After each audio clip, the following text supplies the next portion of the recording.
Hey guys, so this is Andres again, and we are here for probably the last of the virtual tours that I'm gonna do, and this time it takes place in the land of free, and this is the Warbler Tour. Um, it's a very exciting tour for North Americans because it targets all the eastern North American warblers. And the iconic one for this tour is this guy here, the big K Curdlands warbler, which we have a really good chance to see in this particular tour. And I hope you enjoy it. As an introduction, I'm going to show you in the map how the tour goes. We cover a lot of ground and we visit 3 different states in the Midwest of North America. We start in Kentucky, move up to Ohio, and finish it up in Michigan. Let me put you on the map for this one. So these here are all the points that we'll be touching during this tour, and we'll start in the city of Lexington, Kentucky, in the northeast of Kentucky. Because it's the biggest city around here where you can get flights from basically everywhere in North America too. Is the biggest city and the closest to our first birding spots that are right around here.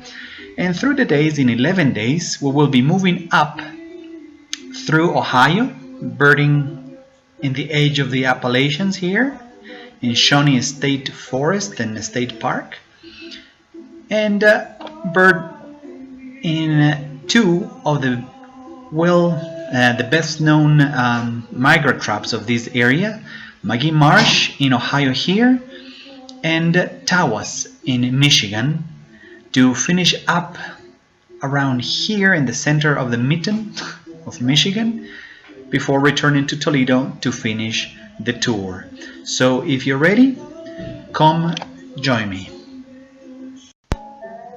Okay, as we will be moving through Kentucky, the bluegrass state, I'll be playing some bluegrass music instrumental for you guys, okay? I hope you enjoy it. And to start off the tour, we go to Lexington. And we typically use this very nice hotel. It's probably the best hotel I've stayed in America.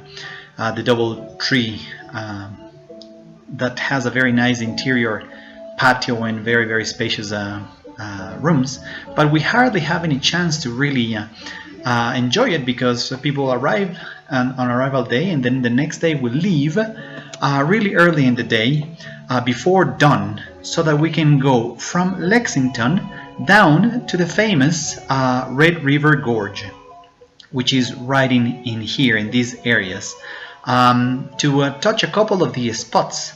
And this is the southernmost spot that we will be birding in this particular tour, and this is because of a couple of specific warblers that are known as the southern breeders. Alright, and for that we will start with a couple of pictures of the area that we will be going at. In northeast Kentucky we'll visit the Red River Gorge, as I told you, and this is the first spot that we will be visiting. Kind of mysterious. It is a rock tunnel called the Nada Tunnel, and the thing is that just around the Nada Tunnel there are these plants here, the rhododendrons, which in this particular area are the main habitat for one of the most skittish of the North American warblers in the east side of North America. This one here, the Swainson's warbler. This is an incredible photo that my friend Lyle got. It is a tough bird to really photograph. This, on the other hand, is mine. We visit there really early, so that we can have time, because that day we will be doing a lot of traveling around. So in here we'll go for this one, and normally we get it in this particular spot, the Nada Tunnel area. But if not, we have to move towards this other spot here in the Daniel Boone National Forest, an area that it is beautiful, called the Red River Gorge area. And this particular spot has very nice trails, as you can see me there, and the trails. I was going to talk to Sam in there. We visited there for the first time with Sam, and it has spectacular views of the area, some escarpments, and some people do some climbing in those areas. This spot here is called the Rock Bridge Trail. When we went with Sam and a friend of ours to visit the area for the first time. The trails are very nice and wide, well done. Almost everybody can do it, basically. I have taken there people that are almost 90 and they have all been able to do this trail that goes down a little bit and up a little ways. In order to get to the river that you saw in a couple of shots before, to try to get this bird here, the Louisiana water thrush, another of the southern breeders that we wouldn't really have a good chance farther on the tour. So we go for this one there, and we start getting some of the most widespread warblers that are easier, like the black-throated green warbler. That was a female before, and this is a male here. And we start getting a couple of the other easier ones, like hooded warbler. That is a really cool one, among my favorite really of the North American warblers. So we start getting in these areas also breeding grounds of ovenbird, which is, believe it or not, my favorite of the North American warblers. Is a super cool bird that just walks on the ground. A lot of North American people wouldn't be familiar with this one, but in this tour we tend to have several people from other countries that are not as familiar with these birds, so we try to target all of them.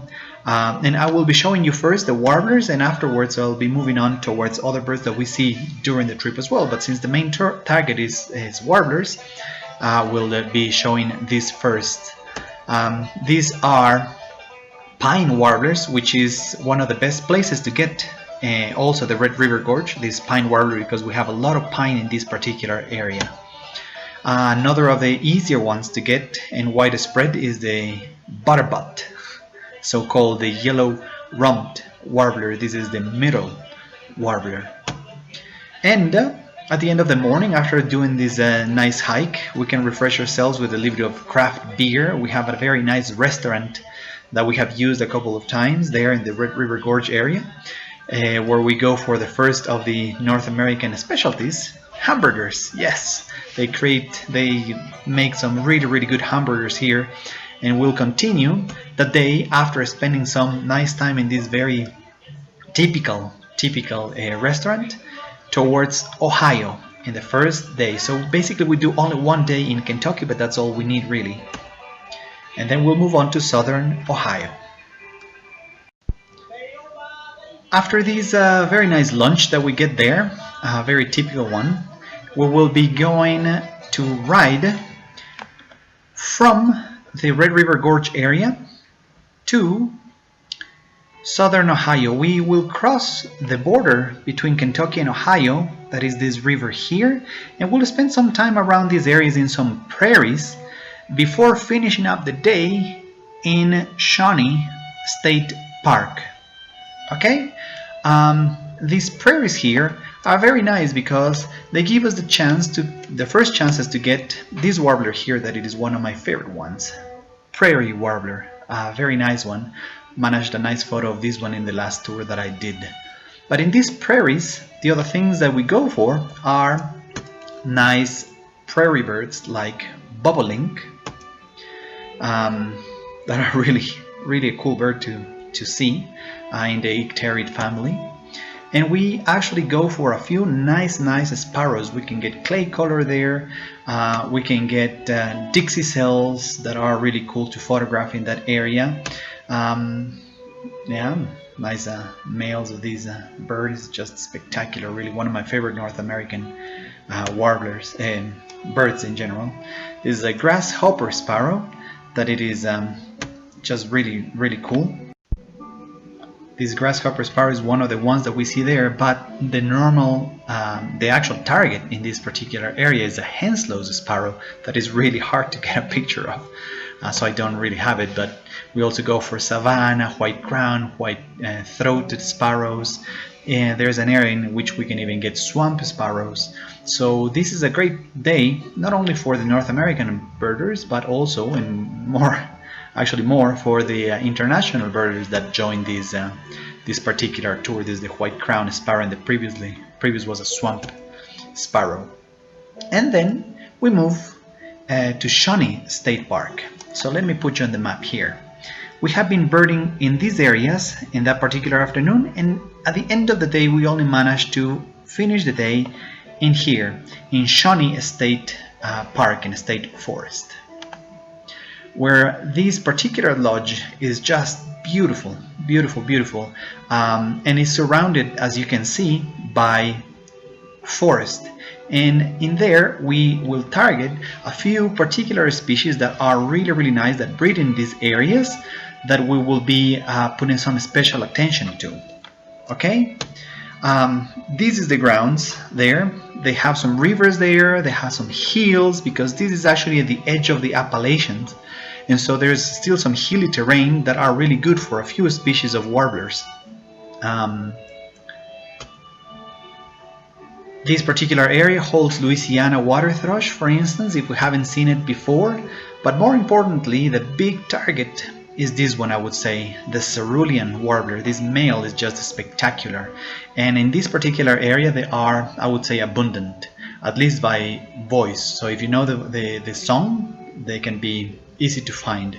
And sometimes easy to photograph, as you can see here, with the cerulean warbler, one of the nicest of the North American warblers. Oof.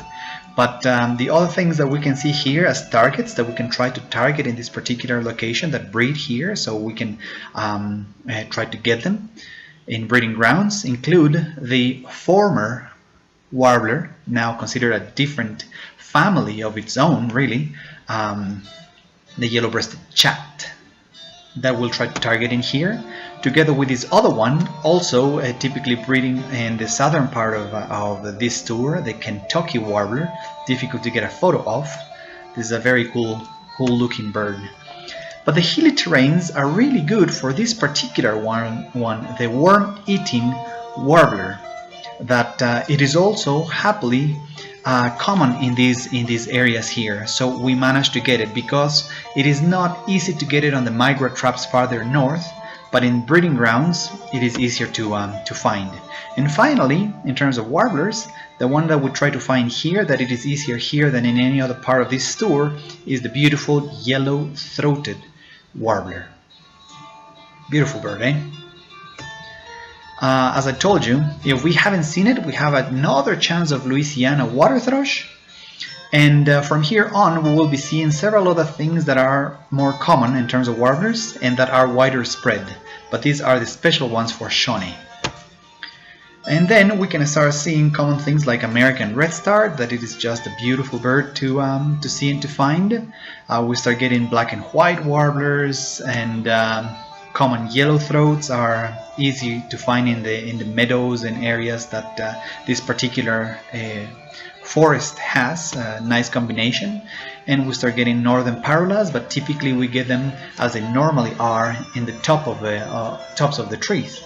We'll get some better chances of all of these species later on. There are some prairies there that are really good for this particular one, a blue grosbeak. We have a fair chance to get it, but it is becoming difficult in this particular spot. And we start getting some of the typical North American or Eastern North American birds, like eastern bluebirds and ruby-throated hummingbirds. We get these towies that are super cool birds to see in the sparrow family. Just so cool. We start getting some of the most typical woodpeckers of Eastern South America. We get donies, we get haries, we get flickers, we get the iconic pileated woodpeckers that typically go down to the ground to feed down there. We get the, for a lot of people, misnamed red-bellied woodpeckers, among several of the typical things that we get in there. But by night, one of these nights, because we spent 2 nights in Shawnee, we go for this guy here that is a very interesting bird, the goatsucker, the Chocquill's widow, which is the farthest north it breeds. And so we visit a specific spot for this one in Shawnee. So after spending 2 nights in this beautiful place of Shawnee, that it is, as you can see, hilly and beautiful, we move north. And in there, we have a long drive from Shawnee State Park, that is in southern Ohio, all the way to northern Ohio. So this can take several hours, 6 hours of a drive. And normally we tend to break it with a couple of stops, trying to find here and there a couple of things if we get some news of some things occurring in the area. But basically what we want to do is go all the way to the south edge of Lake Erie, just east of the city of Toledo, right here, where we will see one of the most spectacular North American migrant traps, the famous McGee Marsh, which is right in here, this green area that you can see in here.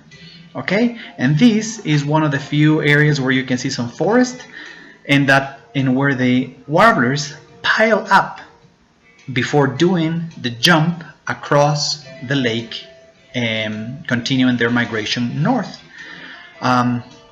And I'll be showing you right now several pictures of this famous spot so that you get a feeling of what it is. And then I will try to show you, or will try to give you the experience of an overload of warblers that you will be getting when you visit this famous spot here. The famous McGee Marsh, which basically is one birding trail, that it is a wooden platform, a boardwalk, that it is about a mile long, in which congregates a lot of people every migration season. I was meant to tell you before at the start of the tour that we have to do this tour in mid-May, which is the peak of migration of warblers in this area. And this is the peak of migration of the tropical birding guides that you can see here to these areas to meet all the birders as well. And so this crew will help us. I'll tell you a little bit about it. And they are normally not this ridiculous looking. This is part of the trail, and this is a very calm day in which you can still see some birds, but whenever we have the top of migration and the top of the holidays for some people, like Mother's Day, this is how it normally looks like, that trail. Full of people, and happily there is enough birds for everybody. But it can be overwhelming. This is one of the famous things about this particular spot here.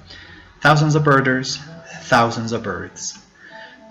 If you're lucky, and we actually try to time it to the end of this particular busy season, we can get the boardwalk for ourselves and we can try to take photographs. You look at these pictures here of these people taking the shots of warblers, because they come down here, selfie time, because they come here and they are waiting to cross the lake. They do it slowly, or they tend to take their time so that they rest a little bit before doing this big jump, and the warblers tend to be low down and we can take some nice pictures. As I was telling you, our guides, this is Keith here, have been coming here for 12 years now, and people know us well, a little too well, I think. And they come here and they ask us, and we help them finding the birds, getting some information about where to bird, and we give them these very nice spring warbler guides that we built for these occasions.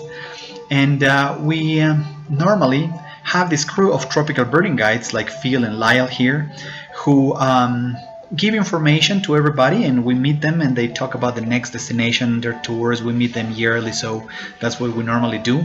But while we are in this tour, these guides that are doing the promotional events, they help us, they help whoever is guiding this particular tour to give information about where the birds are. Of course, this is exhausting and they tend to have a little bit of a downtime wherever they can. But on other times, here is me, for instance, giving some information to these people for a possible Kirtland's warbler that showed up close to the beach area that you can see in here. This is what it looks like for the warblers. That's why they tend to be in this particular one mile stretch of forest before jumping. So when the warblers see this, they say, no, I'm going to stay a little bit longer here. And that's when they come down even low. Even when they belong to the top of the trees, they come down to ground level so that we can photograph them before they do this big jump to the across the lake. This is a lot of people there congregating after a rare bird that was seen here. I can't remember which one was that, really. And now we start with the birds that we can see here. And I have just compiled a lot of pictures of warblers in alphabetic order, and I'll be telling you some of those right now. I'll be telling you all of them right now. Like a beautiful American red star. This is one of the best places to take pictures of those. At this point, maybe this will be new for us on the tour. This is the bay breasted warbler, one of the nicest looking of the North American. Well, I keep on saying this, North America has some amazing looking warblers, and so many times these warblers are very easy to take pictures of. Black and white warbler here, the male with the black cheek here, and they are so abundant that when we are doing the promotional events, in between the guides we do competitions of who takes the best picture of any given species. We have done that with blackbirdian, with chestnut-sided. This is a blackbirdian male, chestnut-sided, and all other things. This is a beautiful bird. This made it to our t-shirt here for North America. And we have sometimes these blackpoll warblers that are here easier than in any other place to see and to photograph, really. Sometimes giving us weird angles that we normally don't have a chance to see. Beautiful blackpoll, which means black cap, by the way. Blackpoll warbler is the black cap. Black-throated blue for a while was one of my favorites. Is still one of my favorites, but for a while was my particular favorite warbler. But Ovenbird got the spot now. These Canada warbler is one that it is normally hard to get, but with the amount of eyes that you could see that are around, anything gets picked up and people share information, and we all tend to see even the rarest of the birds, as well as the commonest of the birds. Cape May warbler is a very cool bird here, and as I told you, since we have plenty of time in the area of Magee Marsh, we actually spend 4 nights in these areas. We have chance to get several different angles on the most common of the species here, as you can see. Cape May is one of those. Chestnut-sided, happily, is very common in these locations, and we typically make competitions of who takes the best picture of a chestnut-sided warbler among the guides when we do these events.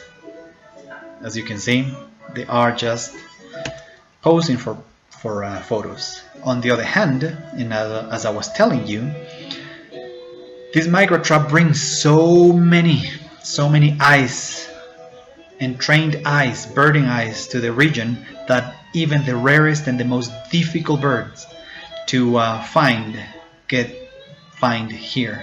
They get found here.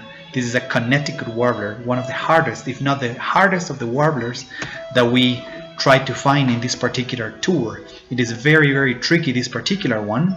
The last 3 pictures has been the same one, Connecticut. From my colleagues, I have not managed to get a photo of. And as I told you, because there's thousands of eyes, these rare and reclusive birds get seen. Information gets shared, and we manage to find it. And then some more of the common ones. Magnolia. There's a beautiful bird, the Magnolia warbler, Maggie. Another of the difficult ones, Morning warbler. We typically have good chances of seeing this one because we go in this area, in the micro traps, it is easier to see, but also we go to breeding grounds of those. And this is what I was telling you. This other one, that it is a little tricky for some people, a Nashville warbler, it's normally in the canopy, in the tip tops of the trees, but because of these micro traps and some winds that occur typically from the north, they go down to eye level, and we can get pictures like this. The same thing occurs with northern parulas. You see, we have really good chances of photographing these birds without having to use any playback or anything like that. The birds here just are there. That's the beauty of this particular area. This is the best spot that we have for northern water thrush. You see, a little bit different from Louisiana, darker legs here, spots on the throat, even though here is difficult to see, and a narrower line behind the eye, more distinct spots on the flanks, on the back side of the flanks. And yeah, have you got an overload of warblers yet? Because we still have several to go. Palm warbler is around. Typically that one wags the tail, easy to ID. One of the favorite ones for most people here, prothonotary warbler, happily common and easy to find in these areas, typically close to water, prothonotaries. Tennessee's is probably one of the birds that gets the least attention, but there are around several Tennessee's in these locations. Wilson's warbler is not that common, so we tend to ask for locations from the tropical birding crew if they have seen one around, so they give us the locations and we go for it. Yellow warbler is probably the most common around the areas in around this location. Okay, done with the warblers. That's normally what we get. We can get a couple more like golden wing and blue wing, but I'll go through those in a minute because we have breeding grounds later on. But the area is also very famous for this particular dude, that it is a very cool bird of North America, the American woodcock or timber doodle, they call it. Very hard to see, typically acts mostly nocturnal, but as again there's thousands of eyes and people share information, people see one and tell you where it is. The area typically has a nest of bald eagles around, so we tend to have good views of the iconic North American bird right there. And plenty of orioles. Baltimore and Orchard show up, and people put sometimes some oranges there, attracting them to take pictures of. Other birds that are typical, barn swallows, they just give you a nice pose sometimes. And typically, common nighthawks get also found and shown around. They are not easy to see normally, but again, since there are so many people around, they are seen. Also, typically difficult, but in this case we do see them. Black-billed cuckoos are around, and yellow-billed cuckoos as well. Another of the typical birds that normally would be difficult to find, but happily we get it because of the amount of eyes around, is the eastern screech owls. Normally we have nests of great horned owls. These are some chicks of them in the area, and we can get other things as well. Other things that are not warblers but that look very much like one. This is a warbling vireo, and for a lot of North Americans even, this is a target Philadelphia vireo. You can see it has this dark spot in front of the eye. Is one of the main things to differentiate between that one and this one, because even though this is quite yellow washed in this particular individual, sometimes it's not as much. That's one of the main things to tell them apart. The spot right there in front of the eye. Another of the typical North American birds of these areas is beautiful. The scarlet tanager shows up in big numbers, and this is when it gets tricky, when we get Empidonax flycatchers.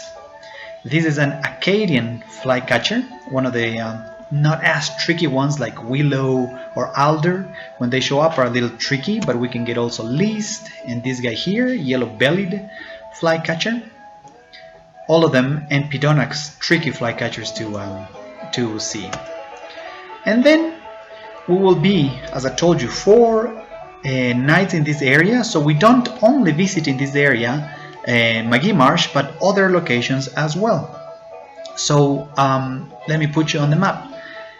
This is McGee Marsh here, and this is the Ottawa National Refuge, 2 nice birding spots together.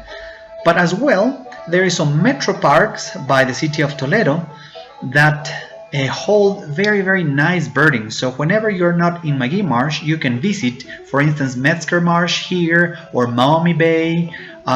There's Pearson's Metro Park, and around here there's Oak Openings, which is one of the nicest places that we always visit, looking for a couple of specific things. So on these 4 days that we remain in northern Ohio, we visit many times or repeated times the area of Magee Marsh, but we also visit several of these migrating spots or migration spots or traps that are scattered around the city of Toledo. Okay?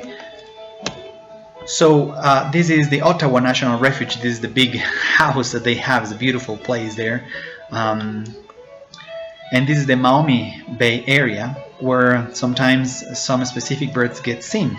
And this is when it gets funny, because we need to keep our ears out for rarities that may occur in several locations. So we have to have our radars open and active in case somebody has spotted, let's say, a Connecticut warbler in Pearson's Park. Boom, we move.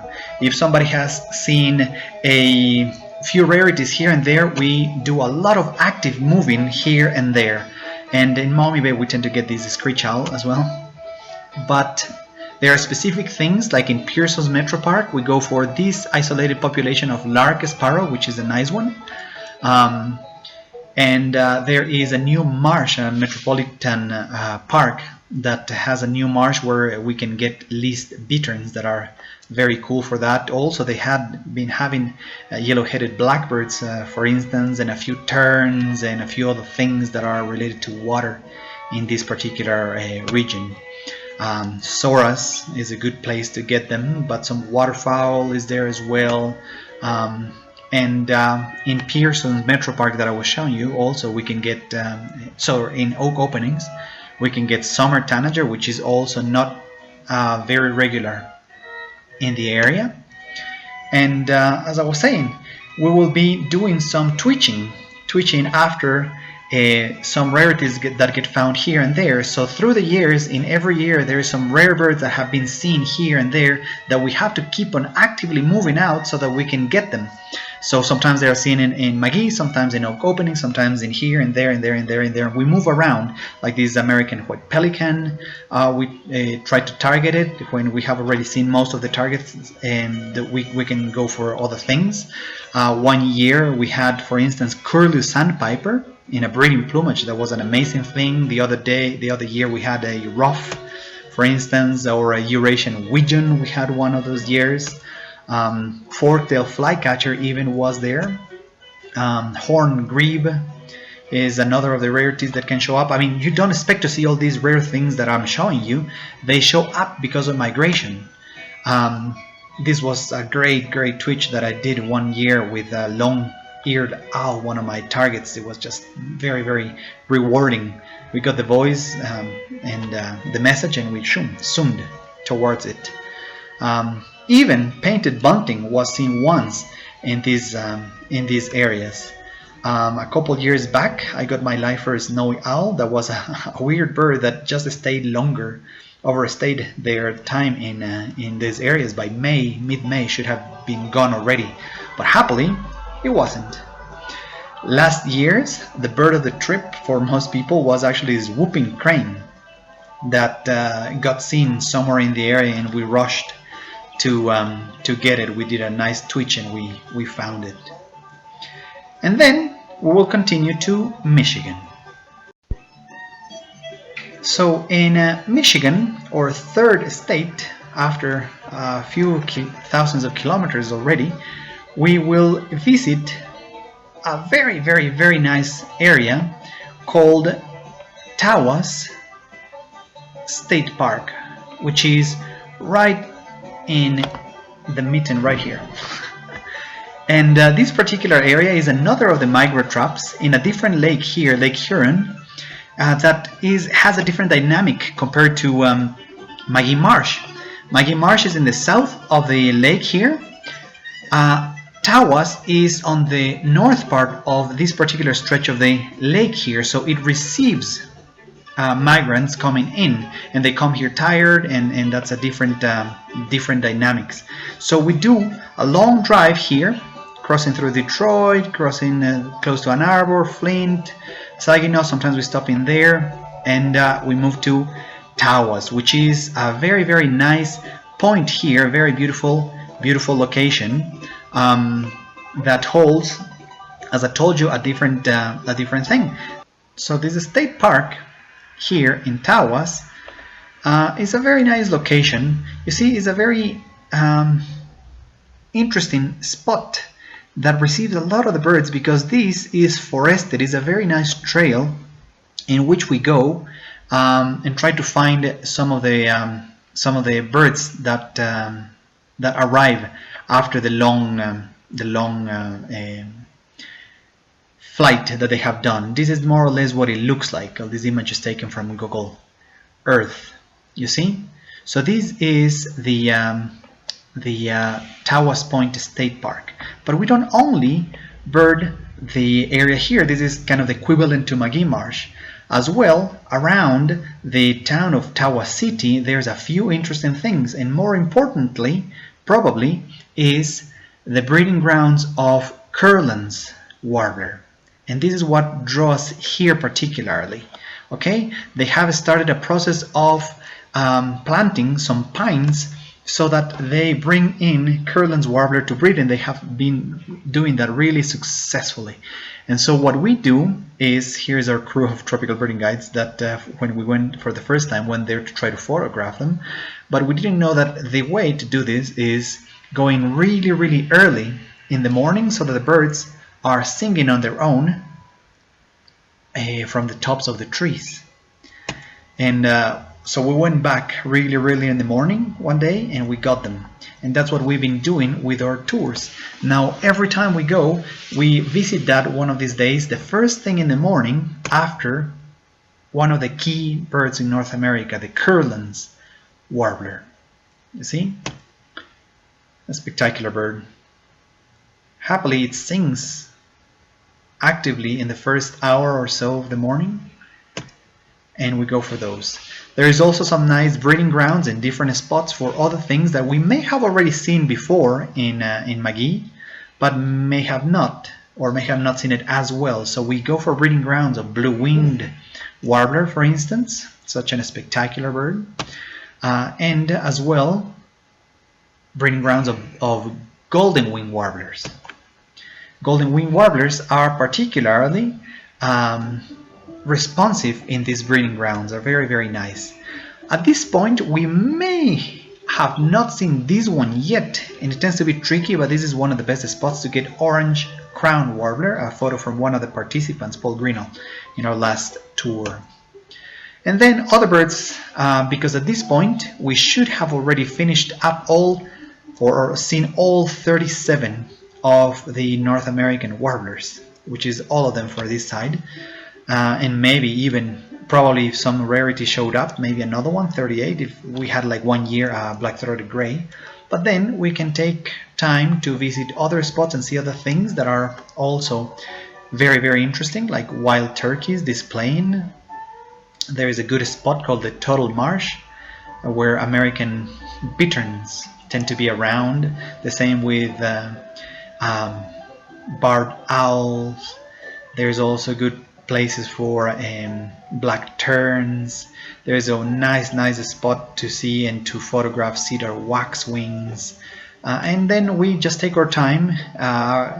We spent 2 nights in the area of Tawas after a few of the specific things. So after this, after getting all our targets in terms of the warblers and that, we go for other things, trying to build up the list and getting lifers for the especially for people that are not from North America, like hermit thrush or red-breasted nuthatches or white-breasted nuthatches, that for most North Americans wouldn't be lifers, but for foreigners for sure. And then we finished the tour in another spot in Michigan. So one day, the day we finish the tour, we have a long drive because we start in Tawas and we go to the area north of Grayling to Hardwick Pines, and then do the drive all the way down to Detroit, where we'll be finishing the tour. But in here we finished the tour in a very nice high note. This particular state park has nice feeders that around May they don't look snowy. They are very nice and green. And we have some feeders that attract a bunch of nice birds. Yes, a beautiful bird, the blue jay, that it is spectacular for everybody that is not North American. But we have a good chance here on breeding grounds for like brown creeper, and then the feeders that I was telling you attract black-capped chickadee, sometimes house finch and purple finch even. But we finished the tour on a high note with evening grosbeak, that it is very high in the list for these for most people that do this tour, and happily we get a chance to really see them well and photograph them really nicely. So as I was telling you, from here we just go back to Detroit and finish the tour, and I hope that you have enjoyed it. Okay, but if you have enjoyed this tour, I just want to remind you that if you did, please go back to the original place where you got the link to the video and check for the other link for PayPal and try to help supporting the life of the guides. Watch this video and other videos from ourselves.